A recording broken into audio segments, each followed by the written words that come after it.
I'm going to show you how to really start your own business from scratch and succeed. Now, many people say, hey, start a business from scratch, but the truth is 50% of businesses are started, fail within the first 5 years. And a lot of business owners are barely making the average US income. I want you to be different. Let's jump into how you're going to do this. My name is Actionable. I'm a full-time entrepreneur, angel investor, and adjunct professor. This is business and life advice with Italian advisors. Let's get started. In order to start your own business from scratch and succeed, the first thing you have to do is to validate your idea, right? And one of the best things to do to validate your idea is find out, is there a substantial market demand for the thing you're trying to sell, right? Whether it's a product or service, is there substantial market demand? There's several resources. Seeing how much is spent on that type of problem, right? You can use different websites. I would highly suggest going to your local library and contacting a research librarian to help walk you through how to get that research and figure out want something in high demand so it's easier for you to sell to get off the ground foot, right? What do I mean by high demand? High demand doesn't mean millions of people are buying it. High demand means that there is double, triple, or more of the people of the money that wants to flow in to buy something, and there's capacity of people to sell that thing, right? Whether it's a product or service. That's what I mean by high demand. So even if there's only 100 buyers, but these people can only fulfill really 10% of that, then I count that as a high demand product or service. This is what's really going to help you build a profitable business. Then you can go, after you have money, after you build those skills, you can go and build what you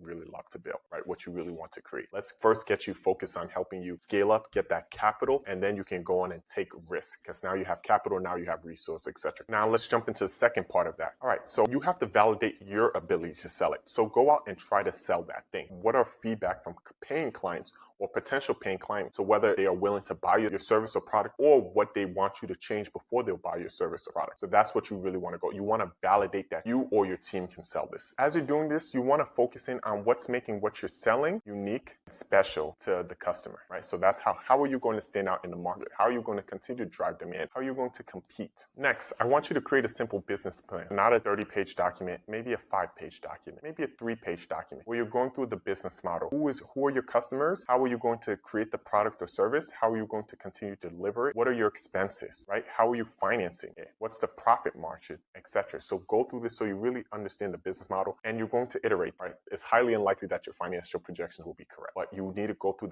this exercise of planning and developing to make sure you're breaking even or hopefully making more money, making profit, right? To see whether this makes sense as a business for you to go into. Remember, your business plan is your roadmap. Keep it clear and concise, right? Next. So when we're talking about validating, right? So how do your competitors typically get sales? And going and approaching those clients, one thing to think about if you're in a high demand industry, right? If you're selling something in high demand, think about subcontracting, right? Sometimes customers won't trust you enough, but other people, they have the trust and they have the. So go and reach out to one of the big players or one of the medium players and say, hey, I also sell this service. Can I subcontract under you to provide this to your customers? And that could be a great way for you to get in and get some cash flow and learn more how to distribute, build up your resources, etc. When you're doing this, you really want to make sure the person you're subcontracting under has a great reputation and also that they're going to be honest and forthright in terms of the business. You want to make sure that they will pay you, right? Because to do this and then somebody says you don't want to go through. So make sure you have your legal documents set up. Make sure you've done some background research to see, does this person pay their subcontractors, right? And set up your terms that you can handle. So if you know there's 30 days, 60 day, 90-day payment terms, you may want to figure out what works best for you, right? What you can handle, what you can accept, and what is the industry norm. As you're doing that, don't just rely on one person. Continue to build your brand. Go and shop that around. If you can, say, hey, I'm working with this person. I was able to move this many units. You can trust me because I've done this and I've worked with this person. Try to see if you can do that with other primes. That means people who have direct large contracts. Try to see if you can do this with other larger companies and just continue leveraging, or try to go direct to the client as well and say, hey, we've been doing this. We've moved this many units. We've helped this many people. We can do this with you as well, right? And learn that. Now, when you do that, you're going to have to set up a different interface sometimes if you're client facing, right? So knowing that may come with more expenses. It may also come with more profit because maybe now you sell at a higher price than you were selling when you're distributing through a prime, right? Or when you're distributing it through somebody else's company. Right? Make sure you have your legal structure set up. So LLC, corporation, don't be a sole proprietor, right? Do not be a sole proprietor. Partnerships also are very tricky. This is not legal advice. I know I'm an attorney, but I'm not going to give you legal advice here. Make sure you go talk with a corporate attorney, a business attorney that can help you in formation. There are also some nonprofits that can help walk you through this. Do not go to a tax preparer.